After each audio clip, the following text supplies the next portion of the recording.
भारत विश्व का अद्वितीय राष्ट्र है। यहाँ की शाश्वत परंपरा समूचे विश्व को अपनी ओर आकर्षित करती है। भारत के 3 शाश्वत प्रमाणों का उल्लेख हमने किया है। नंबर 1 आध्यात्मिक विद्या। हमारे देश की आध्यात्मिक विद्या मुक्ति को प्रदान करने वाली बताई जाती है, जिसका शास्त्रों में, वेदों में, पुराणों में वर्णन है।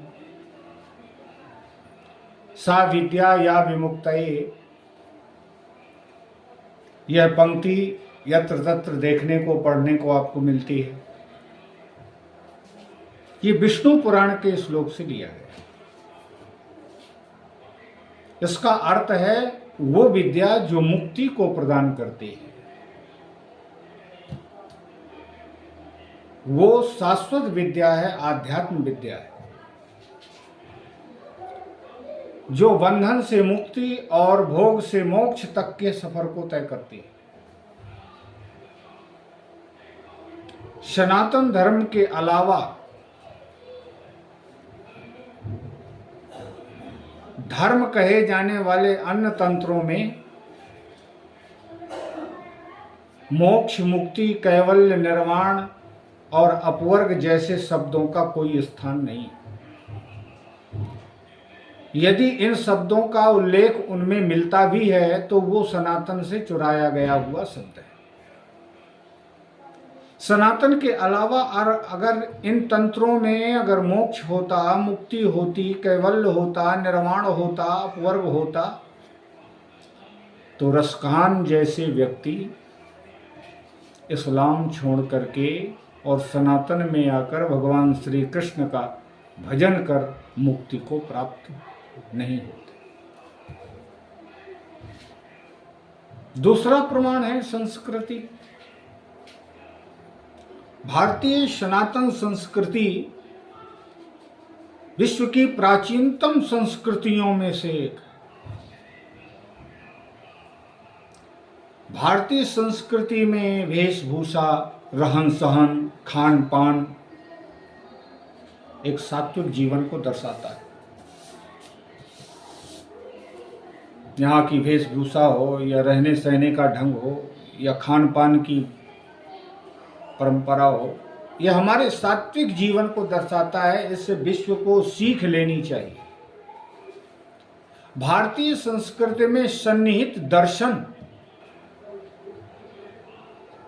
वसुधैव कुटुंबकम की भावना को दर्शाता है। वसुधैव कुटुंबकम की इस अवधारणा का उद्घोष करने वाला अगर वो कोई धर्म है तो वो भारतीय संस्कृति है। विश्व को परिवार मानने वाला। भला ऐसी उदारता किसी अन्य संस्कृतियों में आपको देखने को मिलती है? जिस देश की संस्कृति में श्याम वर्ण, गौर वर्ण, 2 प्रकार के पुरुष पाए जाते हैं, 2 प्रकाश के मानव हैं।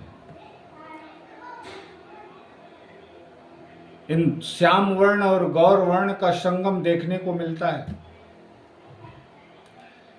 जो कि शास्त्रीय तथ्यों पर आधारित है।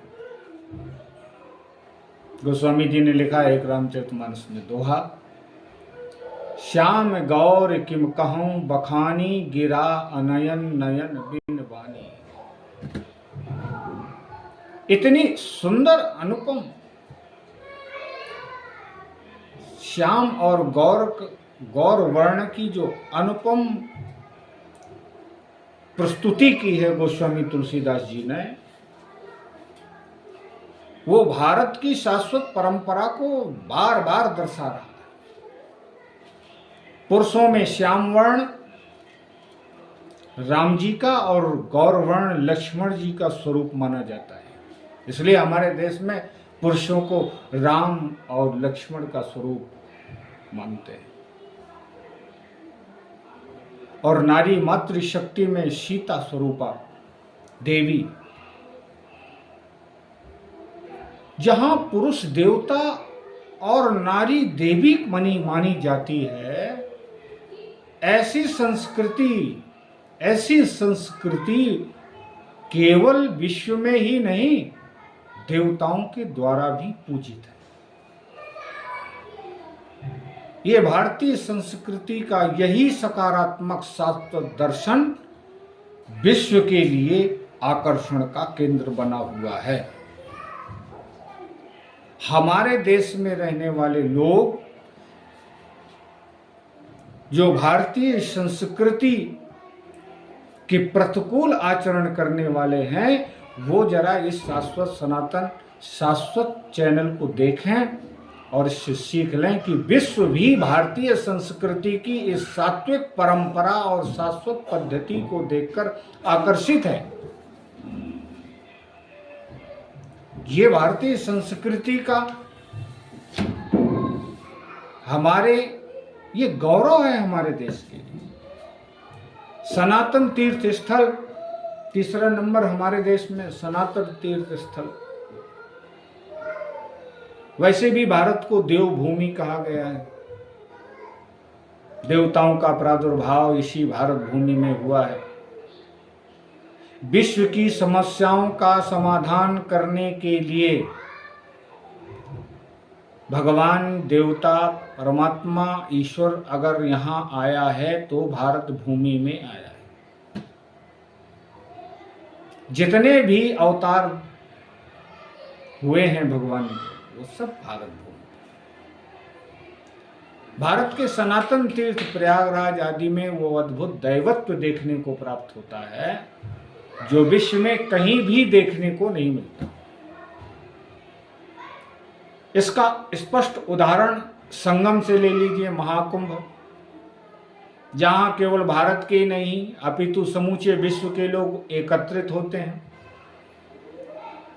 शास्त्रों का प्रमाण है कि वहां देवता भी एकत्रित होते हैं।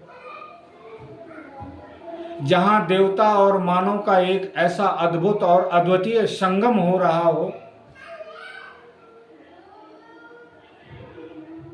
वो भारत की शाश्वत परंपरा का शाश्वत प्रमाण है। जो राजनेता लोग भारत को जातिवाद के सांप्रदायिकता में बांटकर अपना उल्लू सीधा करते हैं, ये संगम का महाकुंभ उन्हें चुनौती देता है कि हम भारतीय अनेक रूप, अनेक गुण, अनेक जाति, अनेक वेश, अनेक रंग की विविधता में भी हम एक हैं। महाकुंभ में जो समरसता तथा एकता दिखाई देती है, ये भी भारतीय विविधता का शाश्वत प्रमाण है।